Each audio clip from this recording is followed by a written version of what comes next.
Hi, Scott Orland with CINEMA-Magazine. A brand new TV series is coming your way. It is called Stateless, and I'm here with two of the stars, Cate Blanchett and Yvonne Strahovski. I have to congratulate you guys because you're drawing attention to a topic which one looks back on in history.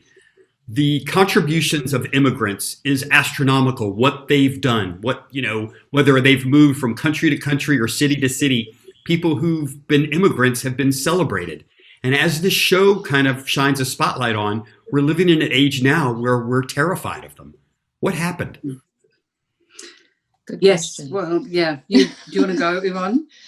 I just, you're reminding me of what I just said earlier, is that, from personal experience of my parents actually migrating to Australia. I'm a first generation Australian and the only one in my family, actually, for that matter. So it was a positive experience for them back in the day, having been welcomed and put up in a migrant hostel and being taught how to speak English and help to find employment and all that stuff. And so, what we're exploring today and what we're seeing in real life and what we're exploring in Stateless is vastly different.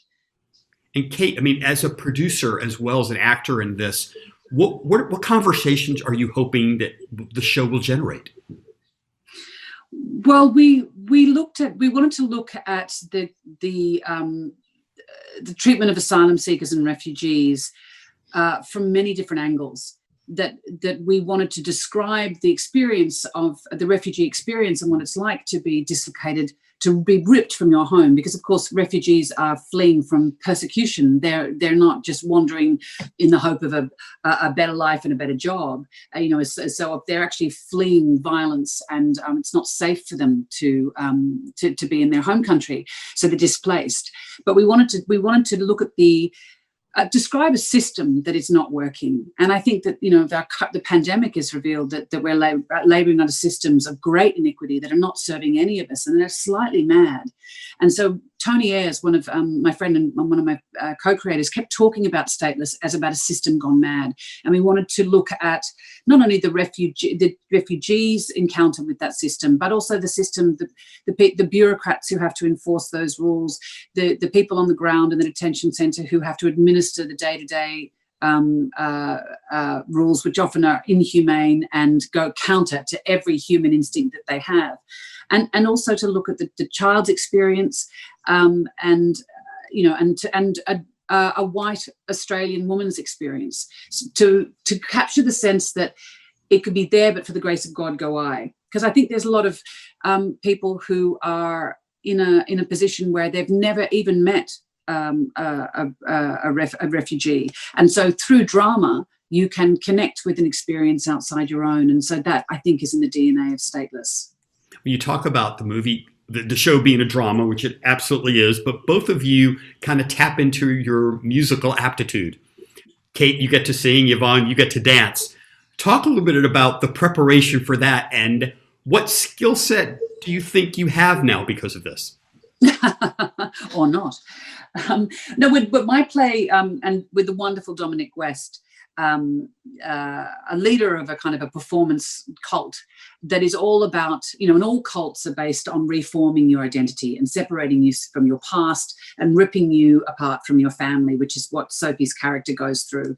And they have these Eisteddfods, I don't know what you call them in the States, but they're like an amateur dramatic singing and dancing competition, which of course Yvonne's character Sophie is desperate to win this trophy of transformation. So there's a bit of singing and dancing, but there's a lot of breaking down of people and separating them from their identity. But you can probably speak to that more, Yvonne, because you actually were at the end of Dominic's wrath on screen.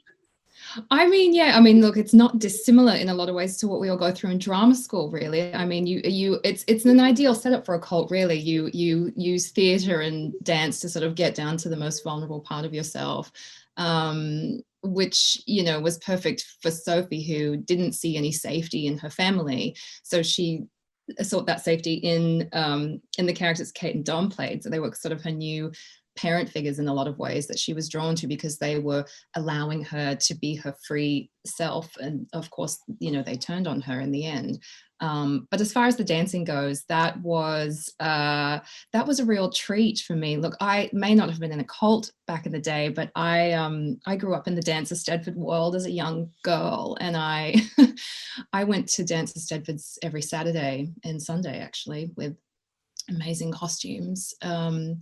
And all those moves. So that was the fun part. I mean, the whole thing was fun, even when we address the tragedies of a system. Working on a project like this is fun, even though it's intense. But that in particular was a truly a fun aspect of it.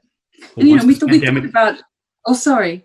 We thought about the singing detective and the way music and can haunt people and be a conduit for memory, and so that definitely takes place. And also, let's just go ahead. No, just one more thing, because I was talking about this earlier with some of the music element as well, and because it's a way for Sophie to escape her reality once she's in the detention center, as we get towards the end of the series, and it is in a lot of ways a metaphor for the entire situation, everybody in there as well, and that escape and your current reality versus what's in your head, and what when you're trying to find your place in a place that isn't welcoming you, in essence. Well, once this pandemic is over, I look forward to buying tickets for your musical tour. Kate's going to sing, and Yvonne, you can dance. So that would be outstanding. The show is called Stateless. Both of you, thank you so much. Congratulations. And this is Scott Orlow. Until next time. Thanks, Scott. Thank you. Thank you. Stay safe. Same to you. And healthy.